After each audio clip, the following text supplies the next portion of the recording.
Hello प्यारे साथियों, आप सभी को स्वागत है आपके अपने यूट्यूब चैनल एएनआर क्लासेस में।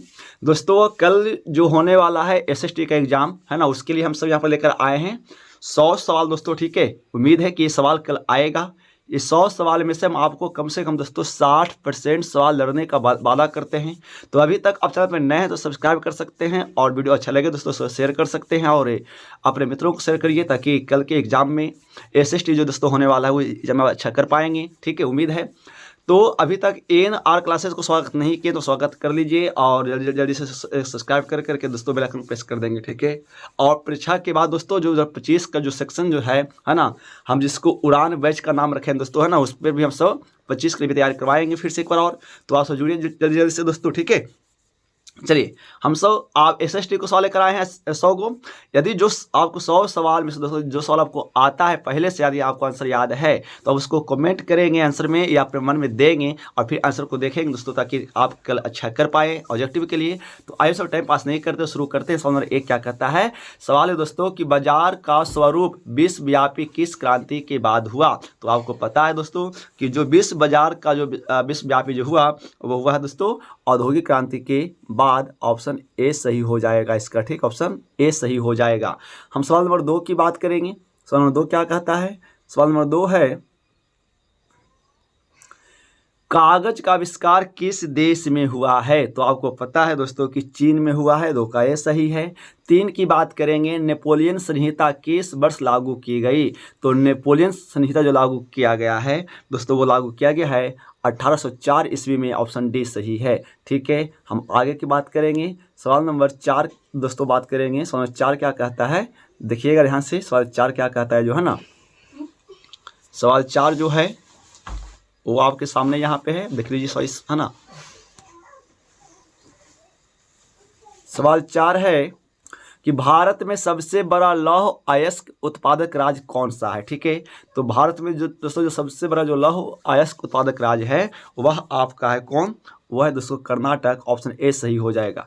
5 की बात करेंगे, कपास उत्पादन के लिए उपयुक्त मिट्टी कौन सी है? तो आपको पता है दोस्तों काली मिट्टी उपयुक्त है कपास की खेती के लिए। चलिए आगे बढ़ते हैं। सवाल नंबर 6 क्या कहता है? सवाल नंबर 6 की बात करेंगे, बॉक्साइट का उपयोग किस उद्योग में होता है? तो दोस्तों बॉक्साइट का जो इस्तेमाल होता है ना वो एल्युमिनियम में होता है। ऑप्शन डी सही हो जाएगा। चलिए सवाल नंबर 7 की बात करेंगे। सवाल नंबर 7 की बात करेंगे। 7 क्या कहता है? सवाल नंबर 7 है कि क्षेत्रवाद की भावना का दुष्परिणाम होता है। तो क्षेत्रवाद की भावना का जो दुष्परिणाम होता है दोस्तों वो कहाँ होता है जी? वह होता है अलगाववाद में होता है। ठीक है, ऑप्शन सी सही हो जाएगा। सवाल नंबर 8 की बात करेंगे, श्रीलंका के बहुसंख्यक समुदाय की भाषा है, यानी श्रीलंका में जो अधिक लोग हैं उनकी क्या भाषा दोस्तों है ना? तो उनकी जो भाषा है वह है सिन्हली भाषा है। सी सही हो जाएगा। ठीक है, आगे बढ़ेंगे। सवाल नंबर 9 क्या कहता है?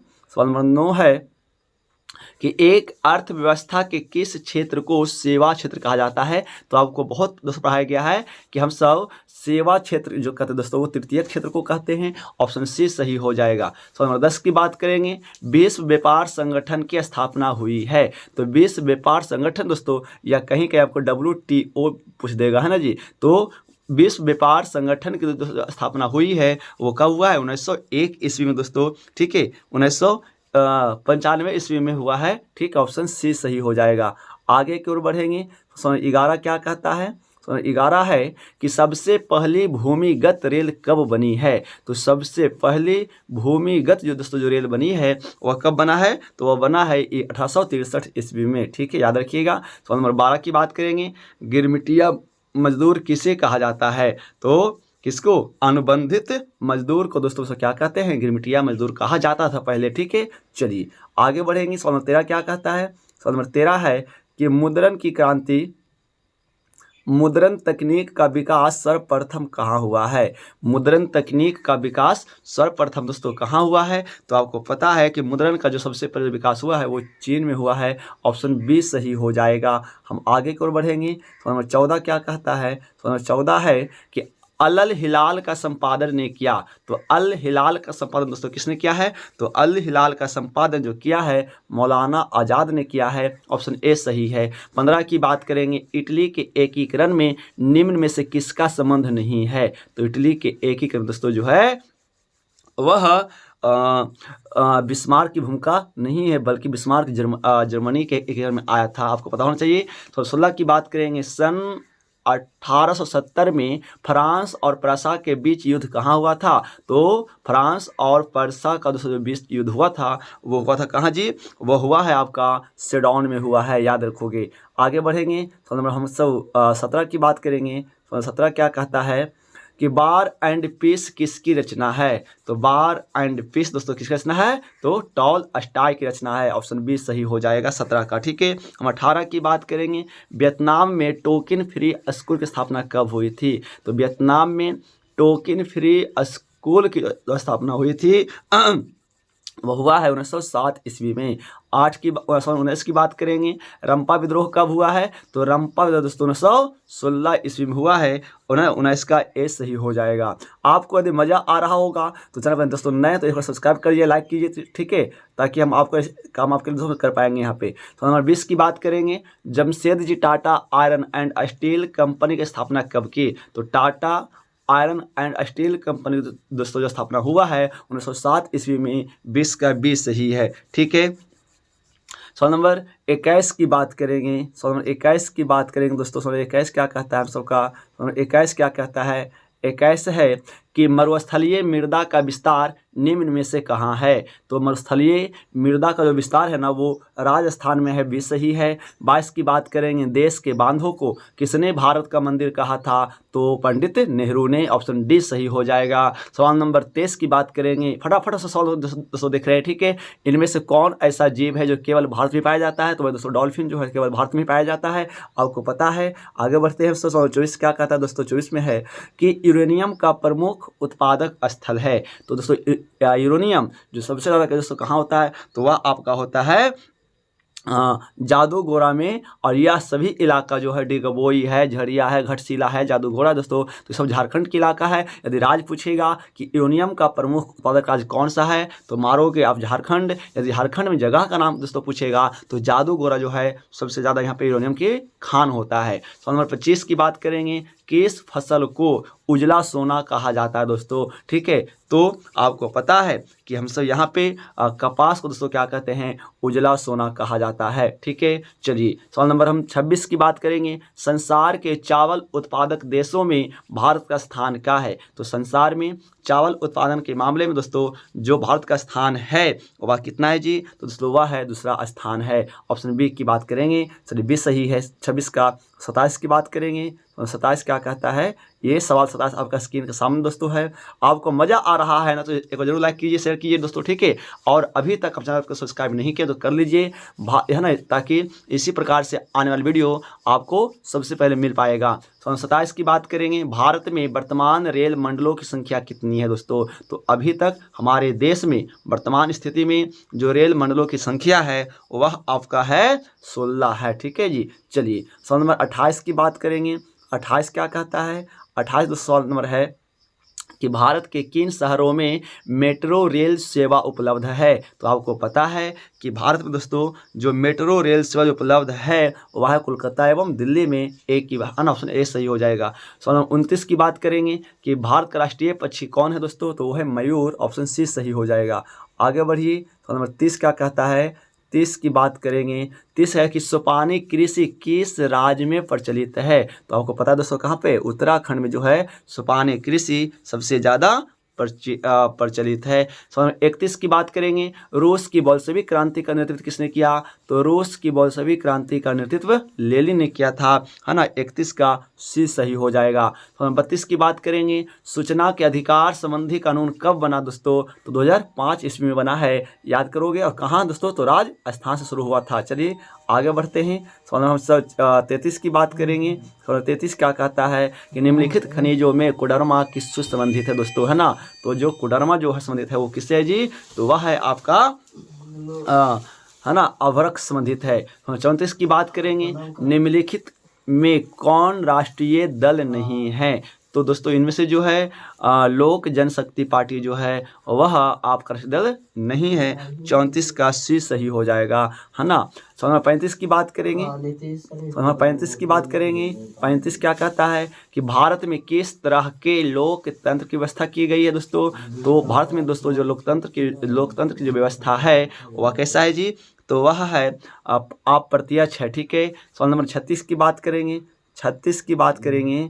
36 क्या कहता है, सवाल 36 है कि गठबंधन सरकार की पकड़ प्रशासन पर होती है। तो कैसी होती है, तो गठबंधन सरकार पर सरकार की जो दोस्तों जो पकड़ होता है प्रशासन को कैसा होता है, वो ढीली होती है। ऑप्शन बी सही हो जाएगा, ठीक है। सवाल नंबर 37 की बात करेंगे। गठबंधन की सरकार बनाने की संभावना किस प्रकार की दलीय व्यवस्था में होती है, तो वो होता है बहुदलीय व्यवस्था में। 37 का सी सही हो जाएगा। सवाल नंबर हम 38 की बात करेंगे। भारत में 1977 में हुए आम चुनाव में किस पार्टी को बहुमत मिला दोस्तों, तो वो है जनता पार्टी को बहुमत मिला है। ऑप्शन बी सही हो जाएगा। तो हम फास्ट देख रहे हैं यहाँ पे, ताकि फिर हम आपको लेकर आएंगे सीरीज दोस्तों। ये सीरीज हम लेकर आएंगे शाम को 7 से 8 बजे तक में। ये हम 100 सवाल को और लेकर आएंगे और उम्मीद करते हैं दोस्तों कि इस सवाल ज़्यादा नहीं कल आने वाला है SST की एग्जाम में, ठीक है। चलिए हम 39 की बात करेंगे। भारतीय संविधान की 8वां अनुसूची में कितनी भाषाओं का स्थान दिया गया है दोस्तों, तो कुल जो स्थान दिया गया है और दोस्तों कुल 22 भाषाओं का स्थान दिया गया है। तो नंबर 40 की बात करेंगे। भारत उपभोक्ता संरक्षण अधिनियम को घोषणा कब हुई है ना दोस्तों, तो भारत में उपभोक्ता संरक्षण अधिनियम को जो घोषणा हुआ दोस्तों वो 1986 में हुआ है। ऑप्शन ए सही हो जाएगा 40 का। कल नंबर हम आगे की बढ़ेंगे। तो नंबर 41 क्या कहता है कि सन 2008-9 के अनुसार भारत की औसत प्रति व्यक्ति आय कितना है दोस्तों, तो आपको पता है कि सन 2008-9 के अनुसार जो भारत की जो प्रति व्यक्ति जो है आय औसतन है दोस्तों वो कितना है, 25,454 रुपया दोस्तों। ऑप्शन बी सही हो जाएगा 41 का, ठीक है। 41 का बी सही हो जाएगा। सवाल नंबर हम 43 की बात करेंगे। सवाल 43 दोस्तों क्या कहता है ना। सवाल नंबर 43 की बात करेंगे। 43 क्या कहता है, ओहो ये 41 था। 42 की बात करेंगे कि आधुनिक युग की प्रगति का श्रेय मुद्रा को ही है। यह कथन दोस्तों किसका है, तो आपको पता है क्या कथन किसका है जी, तो आधुनिक युग का प्रगति का जो श्रेय है वो मुद्रा को ही है ना दोस्तों। यह कथन किसका है, मार्शल का है। ऑप्शन ए सही हो जाएगा। चलिए आगे बढ़ेंगे। तो हम 43 की बात करेंगे। तो 43 क्या कहता है कि ATM के द्वारा पैसे निकालने व जमा किए जा सकते हैं। तो दोस्तों 24 घंटा हम ATM से पैसा निकाल भी सकते हैं और जमा भी दोस्तों कर सकते हैं। चलिए 44 की बात करेंगे। आउटसोर्सिंग का सर्वप्रमुख क्षेत्र है दोस्तों, तो आउटसोर्सिंग का जो सर्वप्रमुख क्षेत्र है वह कौन है, तो वह है भारत है, ठीक है। सवाल नंबर हम 45 की बात करेंगे। ISI चिन्ह अंकित है कितना उत्पादों के लिए, तो ISI दोस्तों जो हॉलमार्क है नाम वह आपका 1500 उत्पादों पर काम करता है। चलिए आगे बढ़ेंगे हमसे यहाँ पे। सवाल नंबर 46 की बात करेंगे। 46 क्या कहता है, 46 जो है कि अंतर्राष्ट्रीय व्यापार संबंधी नियमों को निर्धारित करने वाली संख्या कौन है, तो अंतर्राष्ट्रीय व्यापार संबंधी नियमों को जो निर्धारित करने वाली जो संख्या है ना वो कौन, और संख्या नहीं यहाँ पर जो संस्था होना चाहिए था ना, संस्था कौन सी बात करेंगे, ठीक है। संस्था कौन सी है, तो वह है आपका है डी होगा दोस्तों, इनमें से कोई नहीं है, ठीक है। तो हम 47 की बात करेंगे कि 26 दिसंबर 2004 को विश्व में किस हिस्से में भयंकर सुनामी आया था, तो आपको पता है दोस्तों कि 26 दिसंबर 2004 को जो सबसे भयंकर जो सुनामी आया था दोस्तों कहाँ आया था, वो बंगाल की खाड़ी में आया था। 47 का डी सही हो जाएगा। हम 48 की बात करेंगे कि निम्नलिखित में से किस नदी को बिहार का शोक कहा जाता है दोस्तों, तो वो कोसी नदी को बिहार का शोक नदी दोस्तों कहा जाता है ना जी। वो सी ऑप्शन दोस्तों सही हो जाएगा, ठीक है। चलिए इसका ऑप्शन सी सही हो जाएगा। आगे बढ़ते हैं। सवाल नंबर 49 की बात करेंगे। बिस्मार्क निम्न में से क्या था दोस्तों, है ना, तो बिस्मार्क जो दोस्तों एक था वह आपका एक कूटनीतिज्ञ था। वो क्या था जी, एक कूटनीतिज्ञ था। ऑप्शन डी सही हो जाएगा। सवाल नंबर 50 की बात करेंगे दोस्तों। 50 की बात करेंगे। 50 क्या कहता है कि लेनिन की मृत्यु किस वर्ष हुई है। ये बहुत इंपॉर्टेंट सवाल है यहाँ पे दोस्तों, ये बहुत इंपॉर्टेंट सवाल है कि लेनिन की मृत्यु किस वर्ष हुई है। तो आपको दोस्तों पता है कि लेनिन की मृत्यु 1922 ईस्वी में हुआ है। 50 का दोस्तों 20 सही हो जाएगा। 50 का डी 1980 जी नहीं दोस्तों, सॉरी ये कथन दोस्तों ये ऑप्शन गलत है ना। यहाँ दोस्तों 1924 होना चाहिए था, 1924 में हुआ है लेनिन की मृत्यु। ये कथन आपका जो है यहाँ पे ऑप्शन गलत में है, ठीक है। सवाल नंबर हम 51 की बात करेंगे। G8 की स्थापना कब हुई है? तो G8 की जो स्थापना दोस्तों हुआ है वह हुआ कब? 1975 ईस्वी में। ऑप्शन सी सही हो जाएगा। सवाल नंबर हम आगे की बात करेंगे। सवाल नंबर 52 क्या कहता है ना दोस्तों, जो कल SST जो एग्जाम जो होने वाला है उसमें हम बहुत सारे सवाल लेकर आए हैं, हम 200 सवाल को लेकर आए हैं। उम्मीद करते हैं दोस्तों कि सवाल ज़्यादा नहीं करा सकता है, ठीक है। सवाल नंबर 52 है कि मुंबई में पहली आधुनिक सूती वस्त्र मिल किस कारण से स्थापित हुई है दोस्तों? तो मुंबई में जो पहली आधुनिक जो सूती वस्त्र जो स्थापित हुआ दोस्तों वो हुआ है किस कारण हुआ जी? तो वो हुआ है इनमें से सभी के कारण। सवाल नंबर 53 की बात करेंगे। संसार की सबसे ऊंची सड़क कहाँ है? तो आपको पता है दोस्तों कि संसार की जो सबसे ऊंची सड़क है ना वो कहाँ है? तो वह है आपका मनाली से लेकर के लेह तक है। सवाल नंबर 54 की बात करेंगे। भारत का नारियल प्रदेश किसे कहा जाता है दोस्तों? तो वो कहा जाता है किसको? केरला को कहा जाता है ना जी। केरला में दोस्तों क्योंकि ज़्यादा होते हैं नारियल खेती, इसलिए केरला को हम सब क्या कहते हैं जी? नारियल प्रदेश कहते हैं, ठीक है। चलिए आगे बढ़ते हैं।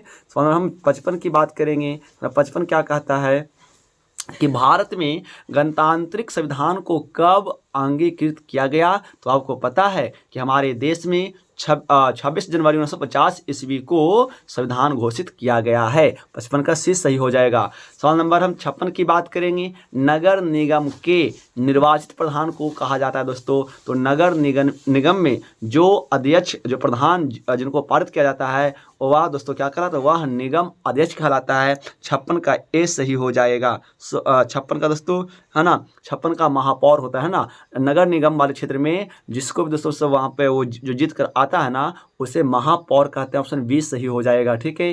हम यहाँ पे 57 की बात करेंगे कि बिहार में आर्थिक पिछड़ेपन का प्रमुख कारण है दोस्तों। तो आपको पता है कि बिहार में जो पिछड़ेपन के जो कारण है ना वो इनमें से सभी है, ठीक है। चलिए आगे की ओर बढ़ेंगे। 58 क्या कहता है कि मैकलेगन की समिति बनाई गई है ना। मैकलेगन की दोस्तों समिति जो बनाई गई है वो कब बनाया गया है जी? तो मैकलेगन समिति बनाई गई है, वह बनाया गया है 1914 ईस्वी में। ऑप्शन बी सही हो जाएगा। 59 की बात करेंगे। स्पिनिंग जेनी का आविष्कार कब हुआ है? तो स्पिनिंग जेनी का दोस्तों जो आविष्कार हुआ है वह कब हुआ है जी? तो वह हुआ है 1770 ईस्वी में हुआ है, ठीक है। चलिए सवाल नंबर हम 61 की बात करेंगे। यदि आपको दोस्तों मज़ा आ रहा है ना तो एक जरूर लाइक करिए। 60 की बात करेंगे। 60 क्या कहता है कि निम्न में से कौन जातीय आंदोलन के प्रेरणा थे? तो इनमें से जो सही आंसर दोस्तों हो जाएगा वो हो जाएगा आपका यहाँ पे भीमराव अंबेडकर जो थे दोस्तों वो जातीय आंदोलन के प्रेरणा थी। तो नंबर 61 की बात करेंगे। भारतीय राष्ट्रीय कांग्रेस की स्थापना किसने किया है? तो भारतीय राष्ट्रीय कांग्रेस की दोस्तों जो स्थापना किए हैं वो किसने किया है जी? तो वह किया है यहाँ पे A.O. ह्यूमम ने, ठीक है। चलिए हम 62 की बात करेंगे। बोल्शेविक क्रांति कब हुई है जी? तो बोल्शेविक क्रांति कब हुआ है आपको पता है दोस्तों? 1917 ईस्वी में हुआ है बोल्शेविक क्रांति। ऑप्शन बी सही हो जाएगा। सवाल नंबर हम 63 की बात करेंगे। वैज्ञानिक समाजवाद का प्रतिपादन किसने किया है? तो कार्ल मार्क्स ने, ठीक है। चलिए इसलिए तो कार्ल मार्क्स को आधुनिक समाजवाद का है ना आधुनिक समाजवाद का वैज्ञानिक कहा जाता है, कार्ल मार्क्स को। आगे बढ़ेंगे हम यहाँ पे नंबर 63 64 की बात करेंगे, ठीक है। 64 दोस्तों क्या कहता है? सबसे इम्पोर्टेंट 64 है कि भारत में राष्ट्रीय आय की गणना कौन करता है? तो आपको पता है दोस्तों हमारे देश में जो राष्ट्रीय आय की गणना करता है वह संस्था कौन सा है दोस्तों? तो संस्था है CSO केंद्रीय सांख्यिकी संगठन, ठीक है दोस्तों। यहाँ पे CSO होना चाहिए था, ठीक है। तो यहाँ पे डी हो गया है, मिस प्रिंटिंग है। चलिए ए की बात है ना, ऑप्शन ए सही हो जाएगा। सवाल नंबर हम 65 की बात करेंगे। 3 कठिया प्रणाली लागू हुआ था तो किस पर दोस्तों? तो किसानों पर लागू हुआ था, क्योंकि 20 कट्ठा में 3 कट्ठा पे आपको नील की खेती करना पड़ता था दोस्तों, इसीलिए इसे 3 कठिया कहते हैं। पूछेगा कि कभी कभी सवाल पूछता भी क्या है कि 3 कठिया व्यवस्था किसे कहते हैं जी? तो नील की खेती से जुड़ा था कौन व्यवस्था? 3 कठिया प्रणाली दोस्तों, ठीक है। ऑप्शन डी सही हो जाएगा। आगे बढ़ेंगे हम यहाँ पे 66 की बात करेंगे कि भारतीय कम्युनिस्ट पार्टी की स्थापना किसने किया है। तो भारतीय कम्युनिस्ट पार्टी की जो स्थापना दोस्तों उन्हें किया है वो किसने किया है जी। तो वह दोस्तों किया है उन्हें M.N. राय ने किया है। M.N. राय ने किया है। चलिए हम 67 की बात करेंगे। पटना में गोल घर का निर्माण किस वर्ष किया गया। तो पटना में गोल घर का निर्माण दोस्तों जो किया गया है वह आपका है 1786 ईस्वी में, याद रखिएगा। ठीक है दोस्तों, ये सब सभी सवाल कल के एग्जाम के लिए बहुत इंपॉर्टेंट है। उम्मीद है कि यहाँ से दोस्तों आएगा। तो हम 68 की बात करेंगे। 68 है कि प्राकृतिक गैस किस खनिज के साथ पाया जाता है। तो दोस्तों प्राकृतिक गैस जो है दोस्तों वो पेट्रोलियम के साथ पाया जाता है। ऑप्शन 20 सही हो जाएगा। 69 की बात करेंगे। भारत की अर्थव्यवस्था का मुख्य आधार क्या है दोस्तों। तो वो है कृषि, क्योंकि हमारा देश क्या है, कृषि प्रधान देश है। सवाल नंबर 70 की बात करेंगे। 70 क्या कहता है दोस्तों, सिंदरी कहाँ स्थित है। चिंदरी नहीं, सिंदरी कहाँ स्थित है ना। सिंदरी कहाँ स्थित दोस्तों। तो आपको पता है कि सिंदरी जो स्थित है वह स्थित कहाँ, झारखंड में। सिंदरी एक जगह का नाम है। ठीक है चलिए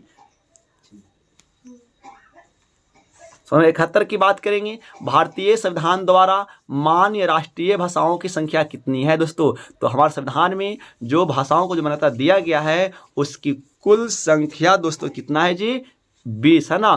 हम 100 सवाल लेकर आए दोस्तों, कल सवाल आएगा। सवाल नंबर 72 की बात करेंगे। संपूर्ण देश में चुनाव कार्य संपन्न कराने वाली संस्था का क्या नाम है दोस्तों। तो वह है भारतीय निर्वाचन आयोग। ऑप्शन सी सही हो जाएगा। ठीक है, हम 72 की सी सही हो जाएगा दोस्तों। सवाल नंबर 73 की बात करेंगे। मेरे मित्र आपको मजा आ रहा होगा तो जमकर लाइक कीजिए, ठोकिए और सब्सक्राइब करिए। ठीक है 74 की बात करेंगे। नई आर्थिक नीति में किसे सम्मिलित किया गया है। तो तीनों को, उदारीकरण, निजीकरण और वैश्वीकरण, ये दोस्तों तीनों को जो नई आर्थिक नीति में जोड़ा गया है इनमें से सभी हो जाएगा। 75 की बात करेंगे। वल्लभ भाई पटेल को सरदार की उपाधि किस आंदोलन के दौरान दी गई दोस्तों। तो वह है बारदोली आंदोलन। ऑप्शन ए सही हो जाएगा। मेरे मित्र आपको तो मजा आ रहा है ना, तो कल के लिए एकदम अब तैयार रहिए और वीडियो को जम के दोस्तों देखिए, है ना। कल फिर कमेंट करके बताइएगा कि सवाल आया कि नहीं आया है। सवाल नंबर 76 की बात करेंगे मेरे मित्र। असहयोग आंदोलन का प्रस्ताव कांग्रेस के किस अधिवेशन में पारित हुआ है दोस्तों। तो असहयोग आंदोलन का प्रस्ताव जो पारित दोस्तों हुआ है वह हुआ है कब जी, वह हुआ है सितंबर 1920 ईस्वी कोलकाता में, है ना दोस्तों। ऑप्शन ए सही हो जाएगा। सवाल नंबर 77 की बात करेंगे। समाजवादियों की बाइबिल किसे कहा जाता है दोस्तों। तो समाजवादियों की बाइबिल दास कैपिटल को कहा जाता है। 77 का दोस्तों ए सही हो जाएगा, है ना। अभी पूछेगा कि दास कैपिटल नामक पुस्तक किनकी रचना है। तो कार्ल मार्क्स का है। सवाल 78 बहुत इंपॉर्टेंट है दोस्तों, सवाल देख लीजिए एक बार आप ध्यान से। जिनेवा समझौता कब हुआ था जी। आपको पता है दोस्तों कि जिनेवा समझौता 1954 ईस्वी में हुआ है। ऑप्शन ए सही हो जाएगा, है ना दोस्तों। यहाँ पे चलिए आगे बढ़ते। जर्मन राइन राज्य का निर्माण किसने किया है ना दोस्तों। जर्मन राय नहीं, जर्मन राइन राज्य का निर्माण किसने किया है। तो आपको पता है कि जर्मन राइन राज्य का निर्माण नेपोलियन बोनापार्ट ने किया है दोस्तों। ऑप्शन बी सही हो जाएगा। सवाल नंबर 80 की बात करेंगे। साम्यवादी शासन का पहला प्रयोग कहाँ हुआ है। तो रूस में हुआ है। अच्छा दोस्तों ए सही हो जाएगा। ठीक है चलिए सवाल नंबर हम आगे की बात करेंगे। आगे की बात दोस्तों करेंगे। 81 क्या कहता है। 81 सवाल जो है, गांधी जी ने भारत में सत्याग्रह का पहला प्रयोग कहाँ किया था जी। तो गांधी जी ने दोस्तों जो सत्याग्रह का जो पहला जो प्रयोग दोस्तों किया था वो चंपारण में ही किया था। 81 का दोस्तों ए सही हो जाएगा। 82 की बात करेंगे। अखिल भारतीय किसान सभा का गठन कहाँ और कब हुआ दोस्तों। तो कहाँ हुआ है जी। तो वह हुआ है लखनऊ 1936 ईस्वी में। ऑप्शन दोस्तों सी सही हो जाएगा। चलिए सवाल नंबर हम यहाँ पे 83 की बात करेंगे। निम्नलिखित में किसने पटना का नाम अजीमाबाद किया है दोस्तों। तो जो किया था वो अजीमुस शाह ने दोस्तों क्या किया था, पटना का नाम अजीमाबाद कर दिया था। चलिए आगे बढ़ेंगे दोस्तों। यहाँ पे सवाल नंबर 84 की बात करेंगे। नरोत्तम सिंहानुक कहाँ का शासक था दोस्तों। तो कंबोडिया का जो था ये शासक था। 84 का दोस्तों सी सही हो जाएगा। ठीक है चलिए 85 की बात करेंगे। हम 85 की बात करें दोस्तों कि भारत में न्यूनतम मजदूर कानून किस वर्ष पारित हुआ है? तो दोस्तों भारत में न्यूनतम मजदूर जो कानून दोस्तों पारित हुआ 1926 ईस्वी पारित हुआ है। ऑप्शन बी सही हो जाएगा। सॉरी दोस्तों 1937 ईस्वी पारित हुआ है ना जी। चलिए हम यहाँ पे 87 की बात करेंगे, 86 की दोस्तों बात करेंगे। 86 सवाल क्या कहता है कि यूरोप वासियों के लिए किस देश का साहित्य एवं विज्ञान प्रेरणा का स्रोत था दोस्तों? तो वो यूनान के लिए 56 का दोस्तों 86 का सी सही हो जाएगा। हम 87 की बात करेंगे। राष्ट्रवाद की अवधारणा का जन्म किस घटना से माना जाता है दोस्तों? तो राष्ट्रवाद की अवधारणा का जन्म दोस्तों जो माना जाता है ना, वो माना जाता है कहाँ से जी?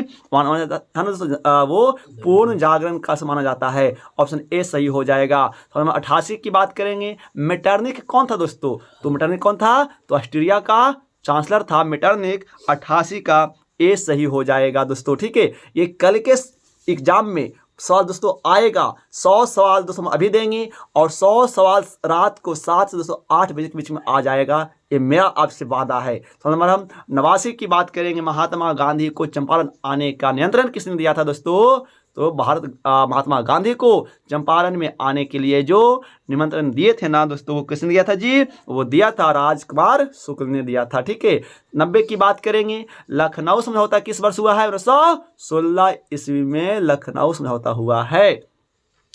91 की बात करेंगे। डॉक्टर राजेंद्र प्रसाद का जन्म स्थान कहाँ है दोस्तों? तो बिहार के थे हमारे प्रथम देश के राष्ट्रपति। 92 की बात करेंगे। ये धरती दोस्तों बिहार महान धरती है जहाँ से बड़े बड़े लोगों को जन्म दिया है बिहार हमारा, और फिर भी आज बिहार अपना स्थिति से बिगड़ चुका है। हम 92 की बात करेंगे। भारत में पहली देसी जूट मिल किस शहर में स्थापित दोस्तों हुआ है? तो वो कहाँ हुआ है जी? वह हुआ है यहाँ पे दोस्तों वो कहाँ हुआ है जी? कलकत्ता में हुआ है। ऑप्शन ए सही हो जाएगा। तो हम 93 की बात करेंगे। भूमंडलीकरण की शुरुआत किस दशक में हुआ है? तो भूमंडलीकरण की शुरुआत जो दोस्तों हुआ है ना, वह कहाँ से हुआ है जी? तो वह हुआ है 1990 के दशक में। ऑप्शन 94 की बात करेंगे। तो 94 क्या कहता है कि निम्न में से कौन पंचायती राज व्यवस्था का दूसरा स्तर है? तो सर वो कौन है? तो वह है पंचायत समिति। ऑप्शन सी सही हो जाएगा। ठीक है, चलिए सवाल नंबर हम 95 की बात करेंगे। 95 क्या कहता है? 95 क्या कहता है? सवाल 95 की बात करेंगे हम यहाँ पे। 95 की बात करेंगे। और 1871 में कौन सी संधि हुई थी दोस्तों? तो आपको पता है 1871 ईस्वी में जो संधि हुआ था दोस्तों वो हुआ है फ्रैंकफर्ट की संधि हुआ है। ऑप्शन ए सही है।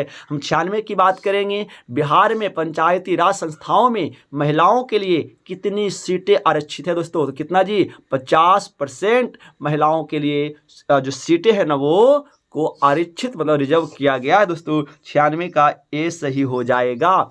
चलिए 97 की बात करेंगे। निम्न तलीय जल जमाव वाले क्षेत्र को कहा जाता है? दोस्तों जहाँ पे जल का जमाव हो जाता है दोस्तों हम सब उसे क्या कहते हैं जी? तो दोस्तों उसे कहते हैं यहाँ पे वेटलैंड कहते हैं। ठीक है, चलिए ए सही हो जाएगा। याद रखिएगा दोस्तों ये कल के सवाल के इंपॉर्टेंट सवाल आपको दिए हैं। हम ये सवाल आपको गेस करके दिए हैं। ठीक है, 98 की बात करेंगे। जर्मनी के एकीकरण का प्रमुख वास्तुकार कौन था दोस्तों? तो जर्मनी के एकीकरण में जो प्रमुख जो भूमिका निभाया दोस्तों वो किसने निभाया है? वो निभाया है बिस्मार्क ने। ठीक है, बिस्मार्क जर्मनी के एकीकरण में सबसे अग्रदूत का काम किया दोस्तों, तब जाकर के जर्मनी का एकीकरण हो पाया है।